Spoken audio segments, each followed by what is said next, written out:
नमस्कार बंधुओं। सबसे पहले कृष्ण भगवान को नमस्कार है, नर को नमस्कार है, नारायण को नमस्कार है, सरस्वती जी को नमस्कार है और व्यास जी को नमस्कार है। बंधुओं, अब हम प्रारंभ करते हैं चर्चा गीता जी के 17वें अध्याय की। धीमे धीमे गीता जी का ये अध्ययन समापन की ओर है। ये 17वां अध्याय हो रहा है, फिर एक अध्याय थोड़ा बड़ा वाला है, 18वां अध्याय और रह जाएगा। तो जो ये 17वें अध्याय में करीब 28 श्लोक हैं, जिसमें 1 से 6 तक श्रद्धा का और शास्त्र विपरीत घोर तप करने का जो विषय है उसका वर्णन किया गया है। और 7वें से 22वें श्लोक तक आहार, यज्ञ, तप और दान के पृथक पृथक भेद भगवान कृष्ण ने बतलाए हैं। और 23 से 28 तक ये ओम तत्सत हम लोग जो बोलते हैं हर एक चीज में, ओम तत्सत ब्रह्मार्पणमस्तु, इसकी व्याख्या कृष्ण भगवान ने की है। बंधुओं, ये कृष्ण जो है वो महाभारत में ही प्रासंगिक नहीं थे। ये महाभारत पहले भी थी और आज भी है।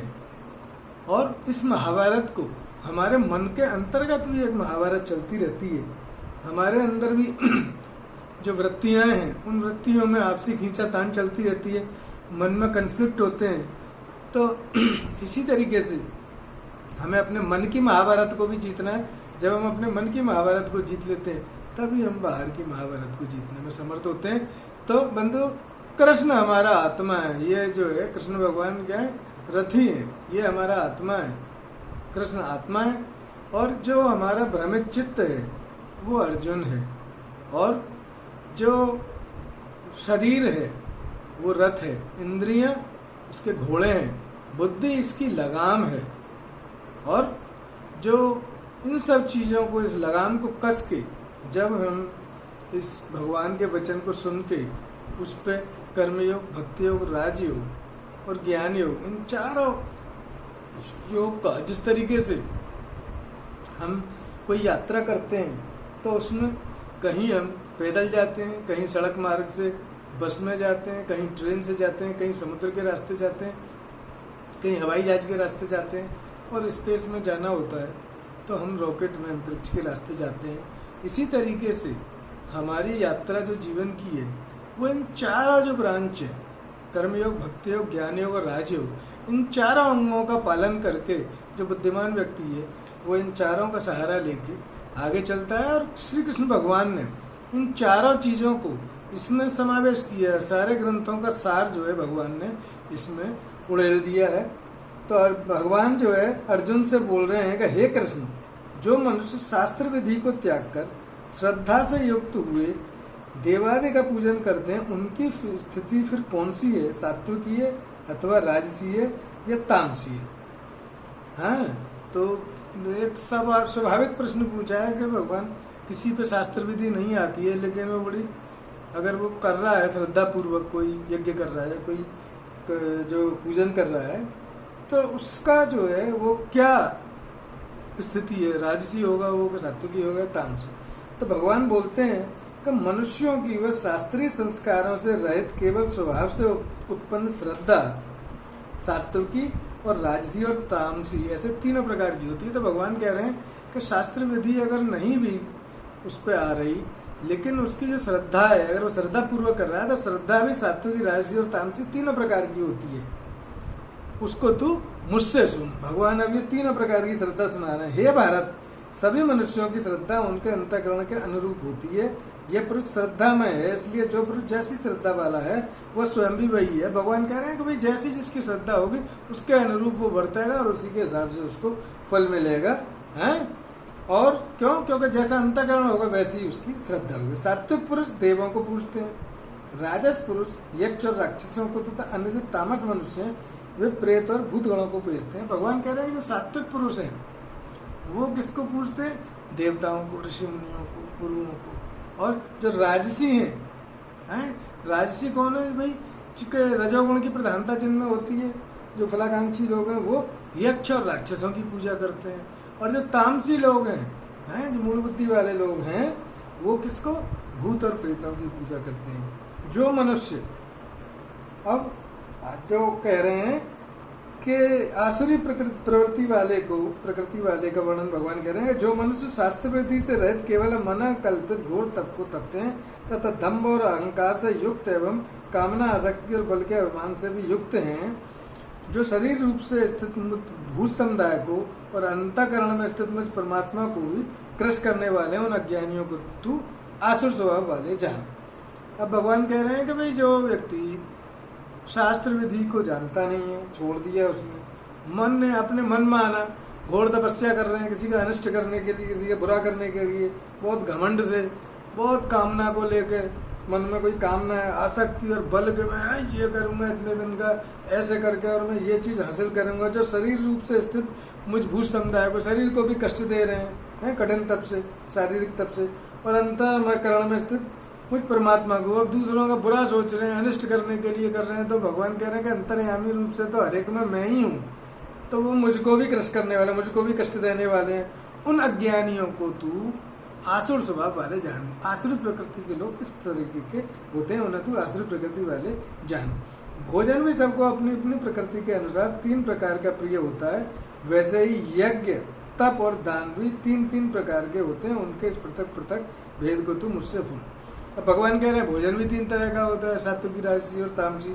इसी तरीके से कह रहे हैं यज्ञ, तप और दान ये भी 3 तरह के होते हैं। अब भगवान जो है आगे खुलासा करते हैं कि आयु, बुद्धि, बल, आरोग्य, सुख और प्रीति को बढ़ाने वाले, रसयुक्त, चिकने और स्थिर रहने वाले तथा स्वभाव से ही मन को प्रिय ऐसे आहार अर्थात भोजन करने के पदार्थ सात्विक पुरुष को प्रिय होते हैं। भगवान कह रहे हैं कि भाई रसयुक्त, चिकने हैं, आयु, बुद्धि, बल, आरोग्य, इन सब को बढ़ाने वाले पदार्थ जो है और स्वभाव से ही जो मन को प्रिय होते हैं वो जो है वो सात्विक व्यक्ति को प्रिय होते हैं। और कड़वे, खट्टे, लवणयुक्त, बहुत गर्म, तीखे, रूखे, दाहकारक, दुख, चिंता और रोगों को उत्पन्न करने वाले आहार अर्थात भोजन करने के पदार्थ राजस को प्रिय होते हैं।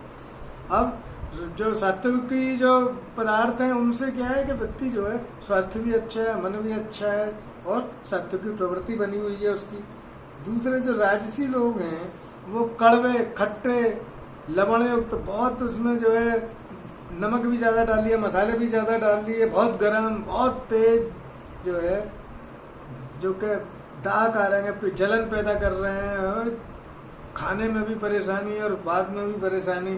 तो ऐसे जो आहार हैं जिनसे कि पेट भी खराब हो जाएगा, मन भी खराब हो जाएगा, डाइजेशन भी बिगड़ जाएगा, और ऐसे पुरुष जो है आहार राजस पुरुष को प्रिय होते हैं। आपने देखा होगा तो भाई चाट खा ली, गोलगप्पे खा लिए, बहुत ज्यादा इस टाइप का खाना, मिर्च मसाले का खाना आ गया, उसके बाद में जब पेट में दर्द हो रहा है, जलन हो रही है, रात को उठ के पानी पी रहे हैं, क्या पेंटोसेट ढूंढ रहे हैं, कभी पेंटोसेट DSR दो।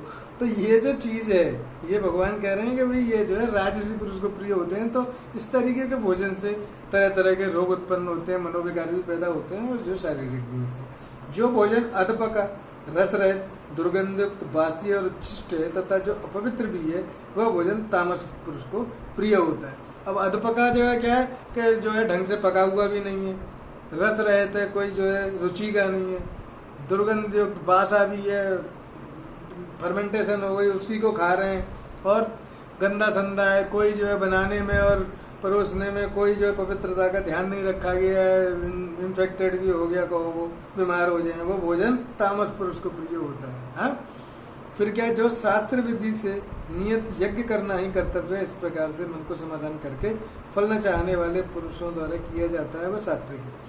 अब यहाँ तो हो गई भोजन की बात।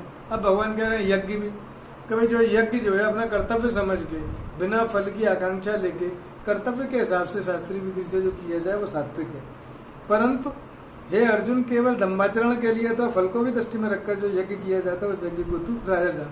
अब जो यज्ञ किया जा रहा है कि भाई फल को दृष्टि भाई इस आशा से कर रहे हैं कि इससे मेरे को ये प्राप्ति हो है, और दम्भाचरण के लिए बहुत बड़े आदमी है, बहुत बड़ा प्रोग्राम कर रहे हैं साहब, नाम के लिए कर रहे हैं, नाम के लिए, यश के लिए, या कोई आकांक्षा लेके फलाशा को रख के जो यज्ञ किया जाता है उस यज्ञ को राजस यज्ञ कहते हैं।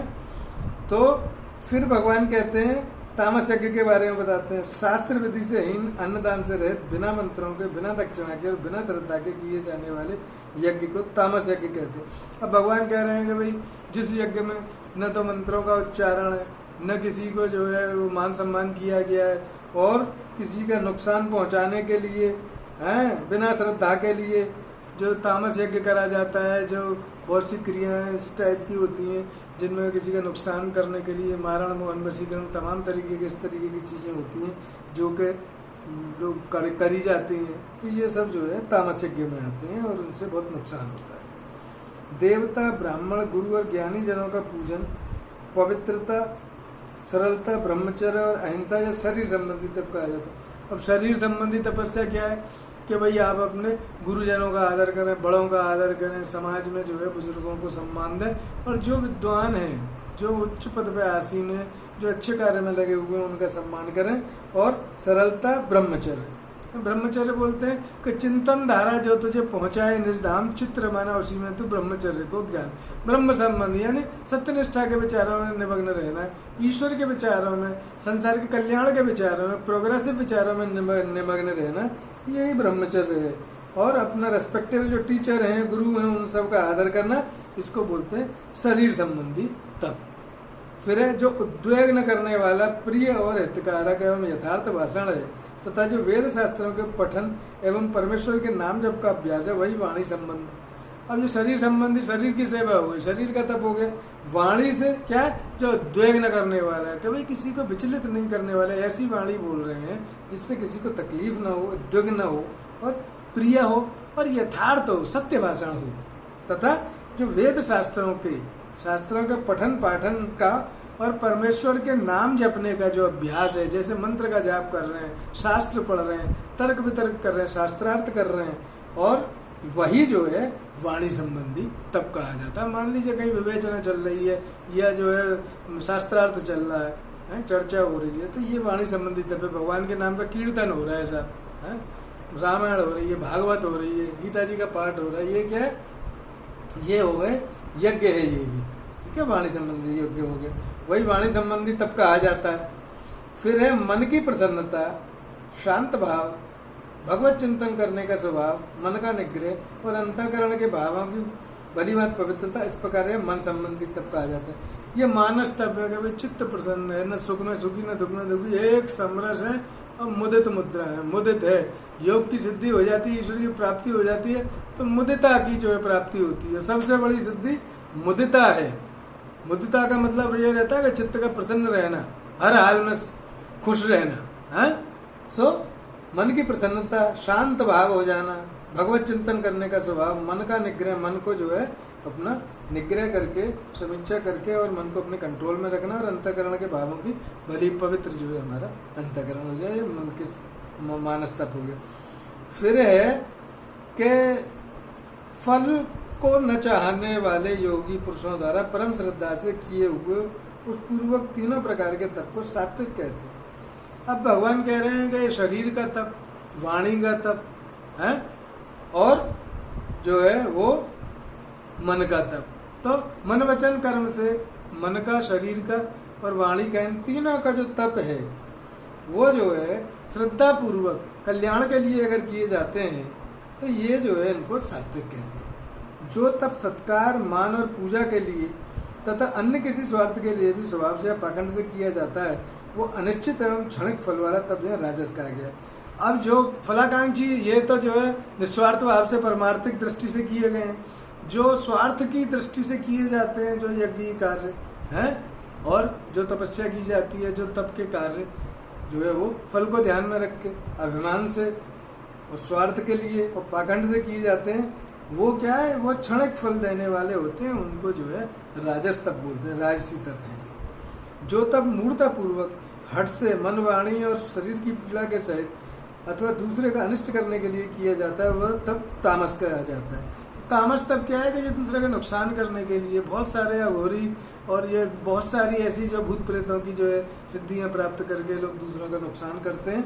ये जो दूसरों को नुकसान पहुंचाने वाली जो तपस्याएं हैं इनको कहते हैं ये तामस तप है। फिर है कि दान जो है सात्विक, राजस और तामस किस टाइप से होते हैं, और दान के बारे में भगवान बताते हैं। दान देना ही कर्तव्य है, ऐसे भाव से जो दान देश, काल और पात्र के प्राप्त होने पर उपकार न करने वाले के प्रति दिया जाता है, वह दान सात्विक कहलाया जाता है। भाई दान क्या है कि जो कि अपना कर्तव्य समझ के कोई सुपात्र मिलता है जिसको उसकी जरूरत है उसके लिए, और जिससे हमें कोई दोबारा काम नहीं लेना है, ऐसे प्रत्युपकार न करने वाले के लिए जो दान दिया जाता है, जो अपना कर्तव्य समझ के, वो दान सात्विक कहलाता है? और दूसरा है राजस दान के बारे में भगवान बताते हैं, किंतु जो दान क्लेश पूर्वक तथा प्रत्युपकार के प्रयोजन से अथवा फल को दृष्टि में रखकर दिया जाता है, वह दान राजस कहा गया है। लेकिन किस लिए दे रहे हैं? नाम हो भैया, हाँ 1000 कंबल बंटवाने हैं, तो पहले भाई फोटोग्राफर बुलाओ, फोटो भेज रहा है, फिर अखबार में छप रहा है, तो राजस दान है भाई। इससे जो है आपका भला नहीं होना है। ये जो है ये राजस दान है, और ये फल की आकांक्षा इसमें निहित है, यश की प्राप्ति है, ये करना है, तो ये चीज जो है वो आपकी सेवा वो ईश्वर को लगती नहीं है। फिर क्यों कि जो क्लेश पूर्वक प्रत्युपकार के प्रयोजन से तो फल को दृष्टि में रखकर दान दिया जाता है और राजस दान में आ जाता है, और ये जो है इसका फल मोक्ष नहीं है भाई राजस दान का। जो दान बिना सत्कार के अथवा तिरस्कार पूर्वक योग्य देश काल में और कुपात्र के प्रति दिया जाता है, वह दान तामस किया गया है। कुपात्र का जो जिसका जो है अनुपयोगी ऐसे जो है दान देना जिसका का कोई जरूरत ही नहीं है, खाम में दान देना है, तिरस्कार पूर्वक किसी की बेइज्जती करके दान आपने दे दिया, कि पहले किसी के कंटाप चढ़ दिया, उसके बाद में अरे भाई ये 100 का नोट रख ले जा, या कोई ऐसा, तो भाई ऐसी चीज जो आप कर रहे हैं तो वो जो है तामस दान है, और वो जो है वो लगता नहीं है। फिर भगवान कहते हैं ओम तत्सत, ऐसे ये 3 प्रकार का सच्चिदानंद ब्रह्म का नाम कहा गया, उसी से सृष्टि के आदि काल में ब्राह्मण, वेद और यज्ञातिक रचे गए हैं। भगवान कहते हैं कि ओम तत्सत ये जो हमारा ब्रह्म वाक्य है, ये सच्चिदानंद ब्रह्म का नाम कहा गया है, और उसी से सृष्टि के आदि काल में ब्राह्मण, वेद और यज्ञ ये रचे गए हैं। इसलिए वेद मंत्रों का उच्चारण करने वाले श्रेष्ठ पुरुषों की शास्त्र विधि से नियत यज्ञ, दान और तपरूप क्रियाएं सदा ओम इस परमात्मा के नाम को उच्चारण करके ही आरंभ की जाती है। इसलिए जो भी यज्ञ कार्य हैं या पारमार्थिक कार्य हैं उनको ओंकार के जो है उच्चारण के साथ हम स्टार्ट करते हैं। तत् अर्थात तत् नाम से कहे जाने वाले तत् किसको बोलते हैं? वह यानी परमात्मा। तो तत् अर्थात तत् नाम से कहे जाने वाले परमात्मा का ही यह सब है। इस भाव से फल को न चाहकर नाना प्रकार की यज्ञ, तपरूप क्रियाएं तथा दान रूप क्रियाएं कल्याण की इच्छा वाले पुरुषों द्वारा की जाती हैं। अब जो है तत् जो ओम भगवान का नाम होगा, तत् यानी वह, वो भी परमात्मा है। इस नाम से जो है भगवान को फल न चाह के जो है तमाम तरीके की यज्ञ और यज्ञ, तप और दान हम ये उच्चारण करके जो अगर देते हैं तो वो जो है जो पारमार्थिक लोग हैं उनके द्वारा ये क्रियाएं की जाती हैं। फिर है सत्य। इस प्रकार पर यह परमात्मा का नाम सत्य भाव में और श्रेष्ठ भाग में प्रयोग किया जाता है तथा हे पार्थ उत्तम कर्मों में भी सत्य शब्द का प्रयोग किया जाता है। अब सत्य वो क्या है? सत्य तो सत्य है, सत्य तो सिर्फ परमात्मा है, ब्रह्म तत्व परमात्मा है। लेकिन जो अच्छे कार्य हैं, यज्ञ कार्य हैं, उनकी भी सत्य में गिनती करी गई है। तो इस प्रकार परमात्मा का नाम सत्य भाव में और श्रेष्ठ भाव में प्रयोग किया जाता है तथा हे पार्थ उत्तम कर्मों में भी सत्य शब्द का प्रयोग किया जाता है। या तो उत्तम कर्मों या परमात्मा का नाम तथा यज्ञ, तप और दान में जो स्थिति है वह भी सत्य इस प्रकार कही जाती है। तो यज्ञ, तप और दान इसमें कौन स्थित होता है? परमात्मा स्थित होता है। तो उसको भी हम क्या कहते हैं? सत कहा जाता है। इसलिए परमात्मा के लिए किया हुआ कर्म निश्चय पूर्वक सत ऐसे कहा जाता है। फिर आगे भगवान कहते हैं हे अर्जुन, बिना श्रद्धा के किया हुआ हवन, दिया हुआ दान एवं तपा हुआ तप और जो कुछ भी किया हुआ शुभ कर्म है वह सब असत इस प्रकार कहा जाता है। अब भगवान कहते हैं कि भाई अगर आपकी श्रद्धा नहीं है तो आप चाहे जितना दान दे दो, चाहे जितना तप लो और चाहे जितने भी शुभ कार्य कर लें वो सब असत की श्रेणी में आएंगे। इस प्रकार कहा जाता है कि वरना तो इस लोक में लाभदायक है, न मरने के बाद। कि भाई अगर आप बिना श्रद्धा के और बिना इच्छा के कोई काम ये करते हैं तो फिर जो है वो उनसे कोई पारमार्थिक अलौकिक जो है आपको प्राप्ति नहीं होती है, न इस लोक में न परलोक में। ठीक है, इस प्रकार ये जो है 17वां अध्याय गीता जी का समाप्त होता है। बंधुओं, गीता जी का नित्य प्रति पठन करें, एक अध्याय के पाठ रोज करें और सोमवार से शुक्रवार तक एक एक अध्याय पढ़ेंगे तो अब 5 अध्याय हो गए। शनिवार इतवार को 2-2 अध्याय कर लेंगे तो 9 अध्याय हो गए। इस तरीके से 2 हफ्ते में हम 15 दिन में एक पक्ष में गीता के 18 अध्याय का पाठ कर सकते हैं। ये बहुत बड़ी ज्ञान यज्ञ है और इससे हमें पता लगेगा कि हमें क्या करना चाहिए, क्या नहीं करना चाहिए। ज्यादातर लोग गीता से दूरी बना के रखते हैं, उन्हें रगली सजा के वह धूप अगरबत्ती दिखा दी। नहीं, गीता धूप अगरबत्ती दिखाने के लिए नहीं है। आप धूप अगरबत्ती मत दिखाएं उसको, लेकिन उसको पढ़ें, मनन करें और उस निर्देश का पालन करें। क्योंकि कृष्ण खाली गीता के गुटके में नहीं है, वो आपकी आत्मा है, आपके अंदर वासुदेव रूप से विद्यमान है। और कृष्ण जो है, जो मन हमारा चक्कर खा रहा है, डिप्रेस हो गया, एंजाइटी में भ्रमित है, उस भ्रमित मन को सही मार्ग पर लाके अपने कर्तव्य में प्रवृत्त करने के लिए गीता कही गई है। और इस तरीके से हम गीता का पाठ करते हैं, ध्यान लगाते हैं, योग लगाते हैं और योग के 4 अंगों का, जो 4 तरह के योगों का पालन करते हुए जीवन जीते हैं तो हम तमाम तरीके की बीमारियां जैसे डिप्रेशन है, टेंशन है, एंजाइटी है, मेटाबॉलिक सिंड्रोम है, इन सबको कंट्रोल करने में हमें सहायता मिलती है। बहुत सी तकलीफें हैं जिनको प्रिवेंट किया जा सकता है, तो एक लेवल पे प्रिवेंट भी करती हैं। लेकिन इसके लिए आपको आधा घंटा सुबह, आधा घंटा शाम ध्यान लगाना है और 1 घंटा आपको एरोबिक एक्सरसाइज और टहलना, घूमना, व्यायाम के लिए 1 घंटा देना है और बैलेंस डाइट लेनी है और हाई फाइबर डाइट लेनी है, डेंस डाइट, जिसमें सब्जी और फलों की मात्रा ज्यादा होती है और जो तेल घी की मात्रा कम होती है। और इस टाइप का अगर हम भोजन, संतुलित भोजन और डेंस डाइट लेंगे तो हम बहुत सारे रोगों से मुक्त रहेंगे। और भगवान को भी, अगर हमारा स्वास्थ्य अच्छा है और दीर्घायु तक हम प्राप्त होते हैं, उस दीर्घायु को हम अपने पारमार्थिक कार्यों में लगा सकते हैं। ईश्वर को याद करने में और संसार की सेवा करने में हम जो है वो सफल होंगे और अपना ये लोक भी सुधरेगा, परलोक भी सुधरेगा। धन्यवाद। और कोई त्रुटियां हो उसके लिए मैं क्षमा चाहता हूँ। ओम नमो ब्रह्मा, अहम ब्रह्म, सर्व ब्रह्म, शिवाय सततम नमः। ओम श्री ब्रविस्प्रियाराम, ओम तत्सत ब्रह्मार्पणमस्तु। ओम शांति शांति शांति। ओम शिव, ओम भूर्भुवस्सुः तत्सवितुर्वरेण्यं भर्गो देवस्य धीमहि धियो यो न प्रचोदयात्। बंधुओं, मैं कोई जो है वो शास्त्र का विद्वान नहीं हूँ। मैं एक बहुत छोटा सा एक योग साधक हूँ जो कि 42 साल से योग की जो है इसमें योग मार्ग में चल रहा है। और ईश्वर की कृपा का मैं वर्णन नहीं कर सकता। मुझे जो कुछ प्राप्त हुआ, मैं चाहता हूँ कि आपको उससे भी ज्यादा प्राप्ति हो और उससे भी ज्यादा मन की शांति आपको मिले। धन्यवाद।